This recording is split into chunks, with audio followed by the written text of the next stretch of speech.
అందరికీ శుభోదయం అండి. ముందుగా శ్రావణ మాసం యొక్క శుభాకాంక్షలండి మీ అందరికీ.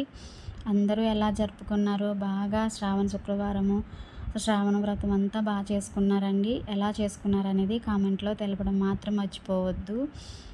నేను ఈరోజైతే అన్నీ మా దొడ్లో పూసిన పువ్వులతోటే స్వామి అమ్మవారిని అయితే అలంకరించుకున్నాను.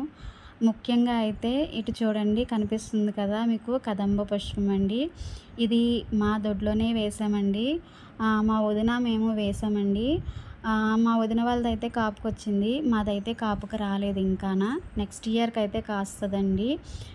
కొంచెం దానికి ఎదుగుదల తక్కువయ్యి కాయలేదన్నమాట. అది కూడా సరిగ్గా బుధవారానికే పూసినాయండి ఆ పువ్వులండి, తొలి కాపు. నాకు కూడా అనిపించింది అన్నమాట, ఇంకా తొలిగా పూసింది, ఇంకా తొలిగా వినాయకుల వారికే వెళ్ళాలి, పెట్టాలి అని చెప్పేసి అనిపించింది. ఇంకా నేను ఏం చేశానంటే మంగళవారం సాయంత్రం పూలు అయితే తెంచి మొదటగా వినాయకుల వారికి అయితే సమర్పించుకున్నాను. తర్వాత అయితే లక్ష్మీదేవికి అయితే సమర్పించుకున్నానండి.